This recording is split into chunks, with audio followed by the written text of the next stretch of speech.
तो आपका हमारा ये पहला चैप्टर है संसाधन।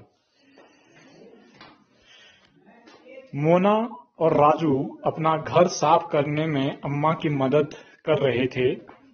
इन सभी चीजों को देखो, कपड़े, बर्तन, अनाज, कंघा, शहद की बोतल, किताबें, इनमें से प्रत्येक उपयोगी है। मोना ने कहा, इसलिए ये महत्वपूर्ण है। अम्मा ने कहा, ये संसाधन है। संसाधन क्या है? अम्मा से राजू ने प्रश्न पूछा।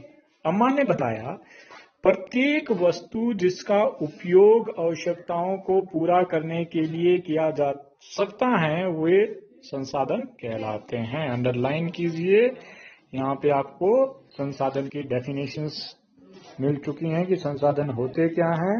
तो प्रत्येक वो वस्तु जिसका उपयोग आवश्यकताओं को पूरा करने के लिए किया जाता है वो उसे संसाधन कहते हैं हम। ठीक है, अपने चारों ओर देखिए और निरीक्षण कीजिए। आप संसाधनों के विविध प्रकार को पहचानने में सक्षम होंगे। आप प्यास लगने पर जो जल पीते हैं, आप अपने घर में जिस विद्युत का उपयोग करते हैं, स्कूल से घर पहुंचने के लिए उपयोग किया गया रिक्शा, पाठ्य पुस्तक जिसका उपयोग आप अध्ययन के लिए करते हैं, ये सभी संसाधन हैं। आपके पिता ने आपके लिए नाश्ता तैयार किया है। उन्होंने जिन ताजी सब्जियों का उपयोग किया है वे भी संसाधन हैं। जल, विद्युत, रिक्शा, सब्जियां और पाठ्य पुस्तक सभी में कुछ एक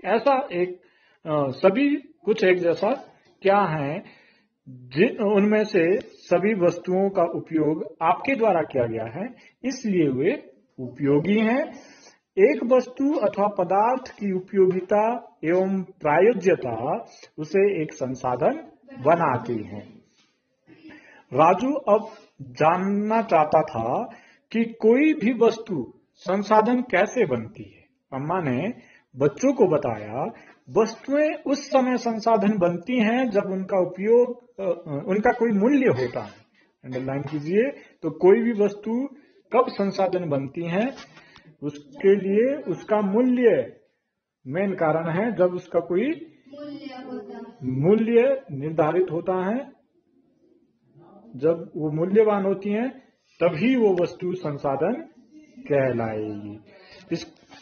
इसका प्रयोग अथवा उपयोगिता उसे मूल्य प्रदान करते हैं। सभी संसाधन मूल्यवान होते हैं, ये बात आप ध्यान रखें। कोई भी संसाधन ऐसा नहीं है जिसका कोई वैल्यू नहीं है, तब वो संसाधन होगा ही नहीं। यानी मूल्य जिस चीज का है वो आपके लिए संसाधन है। अम्मा ने कहा, मूल्य का अर्थ होता है कुछ संसाधनों का आर्थिक मूल्य होता है, जबकि कुछ संसाधनों का आर्थिक मूल्य नहीं होता है। उदाहरणार्थ, धातुओं का आर्थिक मूल्य होता है, लेकिन एक मनोरम भूदृश्य का आर्थिक मूल्य नहीं होता। परंतु ये दोनों संसाधन महत्वपूर्ण हैं और मनुष्य की आवश्यकताओं को पूरा करते हैं। कुछ संसाधन समय के साथ आर्थिक रूप से मूल्यवान हो सकते हैं। आपकी दादी ने घरेलू नुस्खों का आज कोई वाणिज्यिक मूल्य नहीं है, लेकिन यदि वे पेटेंट करने के उपरांत मेडिकल फार्म द्वारा बेचे जाते हैं, तब वे आर्थिक रूप से मूल्यवान हो सकते हैं।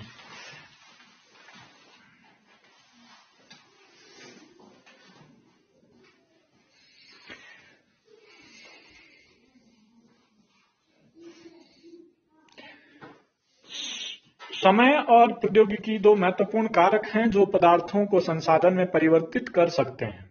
दोनों लोगों की आवश्यकताओं से संबंधित हैं। लोग स्वयं ही सबसे महत्वपूर्ण संसाधन हैं। अंडरलाइन कीजिए। व्यक्ति जो है, इंसान जो है, वो अपने आप में एक क्या है? संसाधन है। इंसान भी एक संसाधन हैं। लोग स्वयं में ही एक संसाधन है। अब वो कैसे संसाधन होते हैं? लोग भी यानी व्यक्ति अपने आप भी एक संसाधन है। वो आगे हम जानेंगे कि कैसे। ये लोगों के विचार, ज्ञान, आविष्कार और खोज ही हैं जो अधिक संसाधनों की रचना करते हैं। यानी लोग इसलिए संसाधन है, इंसान इसलिए संसाधन है क्योंकि उसका मस्तिष्क जो है, उसका दिमाग जो है, उसकी जो मेहनत है, उसके द्वारा ही जो बाकी वस्तुएं हैं वो मूल्यवान बनती है। ठीक है।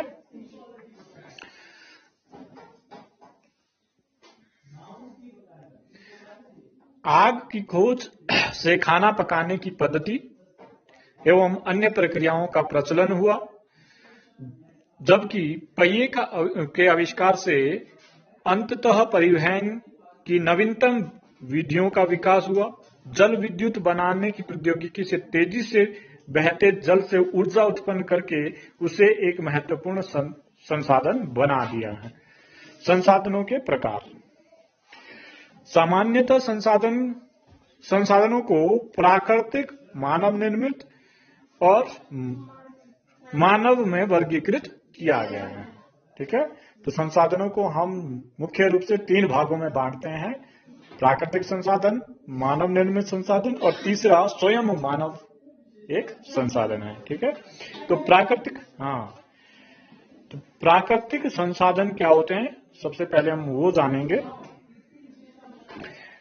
जो संसाधन प्रकृति से प्राप्त होते हैं और जिसका संशोधन के बिना उपयोग में और अधिक संशोधन के बिना उपयोग में लाए जाते हैं, प्राकृतिक संसाधन कहलाते हैं। अंडरलाइन कीजिए कि प्राकृतिक संसाधन किसे कहते हैं। आपको क्वेश्चंस मिलेगा लास्ट में, तो आपको पता होना चाहिए कि जो संसाधन प्रकृति से प्राप्त होते हैं और अधिक संशोधन के बिना उपयोग में लाए जा सकते हैं, उनको हम प्राकृतिक संसाधन कहते हैं। उदाहरण के तौर पर वायु, जिसमें हम सांस लेते हैं, हमारी नदियां, झीलें, जिससे हम जल प्राप्त करते हैं, मृदा और खनिज, सभी प्राकृतिक संसाधन हैं यहां तक। ठीक है। तो प्राकृतिक संसाधन कौन से संसाधन होते हैं? जो संसाधन हमें प्रकृति द्वारा प्रदत्त हैं, प्रकृति से जो हमें प्राप्त होते हैं और बिना उनमें कोई संशोधन किए, बिना उनको रिफाइन किए हम एज इट इज यूज कर रहे हैं। पानी है, पानी को किसी ने साफ तो नहीं किया, ऑटोमेटिक जो मिलता है झीलों में उसी को हम पीते हैं। ठीक है। आपके पास हवा है, एनवायरमेंट में ग्रहण कर रहे हैं। तो इसलिए ये जो संसाधन हैं वो प्रकृति द्वारा दिए गए संसाधन हैं, इसलिए इनको हम प्राकृतिक संसाधन कहते हैं। इन संसाधनों में से बहुत से प्रकृति के निःशुल्क उपहार हैं और सीधे ही उपयोग में लाए जा सकते हैं। कुछ परिस्थितियों में प्राकृतिक संसाधन का सबसे अच्छी तरह उपयोग करने के लिए औजारों और प्रौद्योगिकी की आवश्यकता हो सकती है। प्राकृतिक संसाधन को विस्तृत रूप से नवीकरणीय और अनवीकरणीय संसाधनों में भी विभाजित किया जा सकता है। ठीक है। जो ये प्राकृतिक संसाधन हमने पढ़े, इनको आगे हम 2 भागों में बांट सकते हैं: नवीकरणीय और अनवीकरणीय। हाँ, अंडरलाइन कीजिए। ये प्राकृतिक संसाधनों को आगे हम 2 भागों में बांटते हैं: नंबर 1 नवीकरणीय, नंबर 2 नवीकरणीय संसाधन। ठीक है। अब नंबर 1 जो हमारे पास है, नवीकरणीय जो संसाधन है वो क्या होते हैं उसके बारे में हम पढ़ें। तो ये आपका नवीकरणीय संसाधन है। तो नवीकरणीय वे संसाधन हैं जो शीघ्रता से नवीकृत या पुनः पूरित किए जा सकते हैं। अंडरलाइन कीजिए। यानी ऐसे संसाधन जो हम दोबारा से यूज में ला सकते हैं, उनको रिफाइन करके। ठीक है। ऐसे संसाधन को हम क्या करते हैं? कहते हैं नवीकरणीय संसाधन कहते हैं। इनमें से कुछ असीमित हैं और उन पर मानवीय क्रियाओं का प्रभाव नहीं होता, जैसे सौर और पवन ऊर्जा। लेकिन फिर भी कुछ नवीकरणीय संसाधन जैसे जल, मृदा और वन का लापरवाही से किया गया उपयोग उनके भंडार को प्रभावित कर सकता है। जल असीमित नवीकरणीय संसाधन प्रतीत होता है, फिर भी जल की कमी और प्राकृतिक जल स्रोतों का सूखना आज विश्व के बहुत से भागों में एक बड़ी समस्या बन गई है। ठीक है। नंबर 2 हमने पढ़ना है अनवीकरणीय संसाधन। अब ये अनवीकरणीय संसाधन वे संसाधन होते हैं जिनका भंडार सीमित है। अंडरलाइन कीजिए। तो अनवीकरणीय संसाधन कौन से होते हैं? जो सीमित मात्रा में हमारी धरती पर उपलब्ध हैं। एक बार समाप्त होने के बाद उनको नवीकृत और PDF है। उनको नवीकृत अथवा पुनः पूरित होने में हजारों वर्ष लग सकते हैं। यह अवधि मानव जीवन की अवधि से बहुत अधिक है। ठीक है। तो अनवीकरणीय संसाधन कौन से होते हैं? ऐसे संसाधन जो हमारी धरती पर लिमिटेड मात्रा में उपलब्ध हैं। ठीक है। समझ आ गई?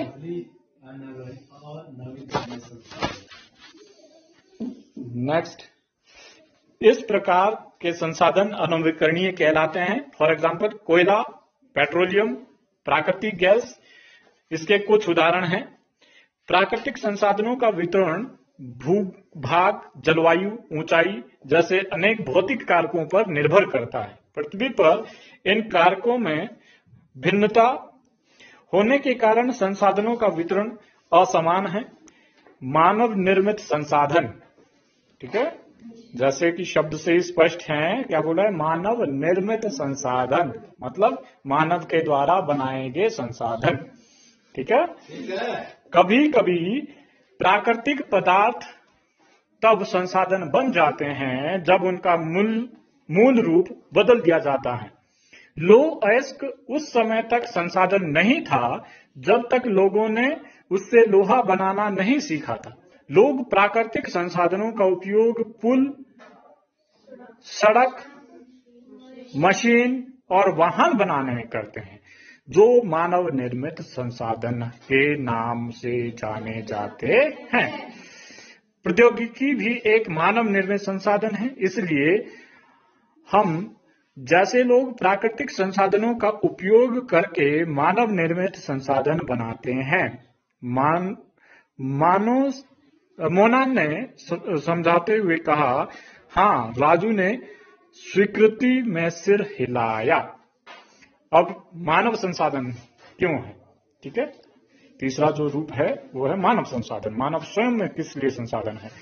लोग और अधिक संसाधन बनाने के लिए प्रकृति का सबसे अच्छा उपयोग तभी कर सकते हैं जब उनके पास ऐसा करने का ज्ञान, कौशल तथा प्रौद्योगिकी उपलब्ध हो। इसलिए मनुष्य एक विशिष्ट प्रकार का संसाधन है। अतः लोग मानव संसाधन हैं। शिक्षा और स्वास्थ्य लोगों को बहुमूल्य संसाधन बनाने में मदद करते हैं। अधिक संसाधनों के निर्माण में समर्थ होने के लिए लोगों के कौशल में सुधार करना मानव संसाधन विकास कहलाता है। अंडरलाइन कीजिए। मानव संसाधन विकास से आपका क्या अभिप्राय है? क्वेश्चन आएगा आपको लास्ट में। तो मानव संसाधन विकास किसे कहते हैं, इसका आंसर आप यहां से लिखोगे। लोगों को बहुमूल्य संसाधन बनाने के लिए, यहां से स्टार्ट कीजिए, अंडरलाइन, लोगों को बहुमूल्य संसाधन बनाने में मदद करते हैं। अधिक संसाधनों के निर्माण में समर्थन होने के लिए लोगों के कौशल में सुधार करना मेन चीज है। लोगों को स्किल डेवलप करना, ठीक है। लोगों के कौशल में जो सुधार करना है उसको ही मानव संसाधन विकास कहा गया है। ठीक है। यानी लोगों को स्किल्ड बनाना है, लोगों को काम करना सिखाना है। जैसे आप ट्रेनिंग लेते हैं, आपने फॉर एग्जांपल आगे जाके टीचर बनना है, आपको टीचर की ट्रेनिंग करनी पड़ेगी, बीएड करनी पड़ेगी। तो वो क्या हुआ? कौशल, आपको वहां पे टीचिंग करना सिखाया जाता है कि कैसे टीचिंग करवानी है। ठीक है। आपने अगर इंजीनियर बनना है, ठीक है, तो आपको इंजीनियर की ट्रेनिंग लेनी पड़ेगी। ठीक है, वहां पे सिखाया जाता है कि कैसे आप मकान का नक्शा बनाओगे। ठीक है, सिविल इंजीनियर बन रहे हैं। ठीक है, बिल्डिंग का नक्शा कैसे तैयार किया जाता है वो उसमें सिखाया जाता है, यानी उसमें आपको कौशल दिया जाता है, वो स्किल दी जाती है। ठीक है, संसाधन संरक्षण से आपका क्या अभिप्राय है, ये क्वेश्चंस मिलेगा लास्ट में आपको, तो यहां से ध्यान से सुनना कि ये संसाधन संरक्षण होता क्या है। मोना ने एक बुरा स्वप्न देखा जिसमें उसने देखा पृथ्वी पर सारा जल सूख गया है और सारे पेड़ कट गए हैं। वहां पर ना तो छाया ही थी और ना कुछ खाने पीने के लिए था।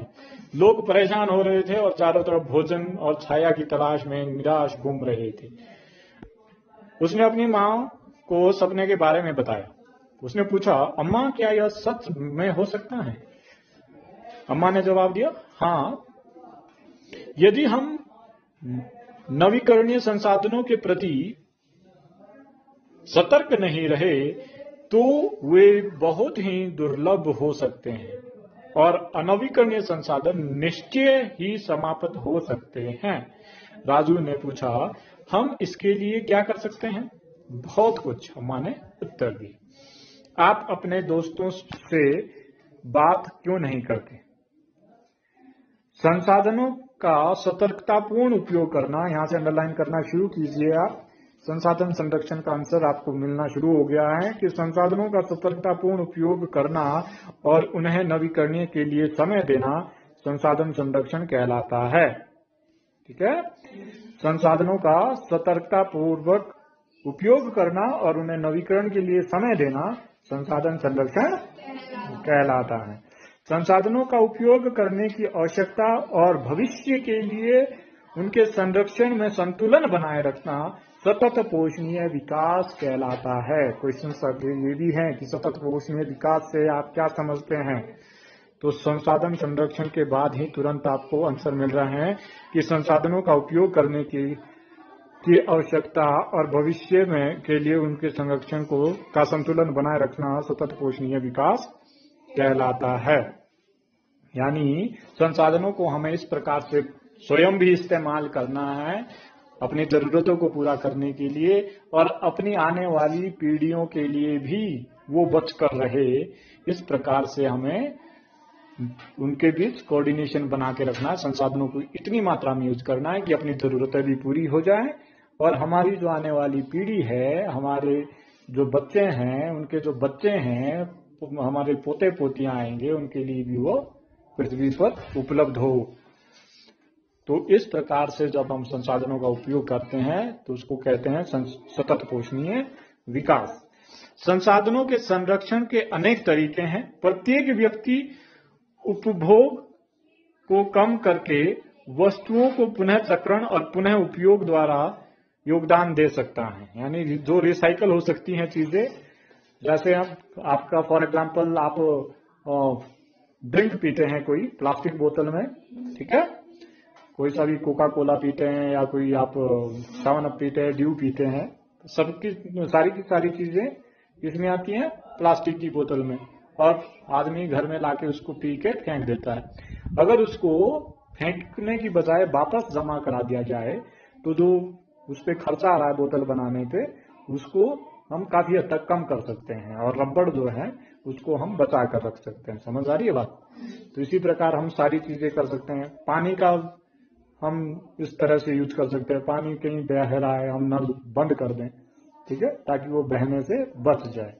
तो ये छोटी छोटी बातें करके हम संसाधनों को संरक्षित कर सकते हैं।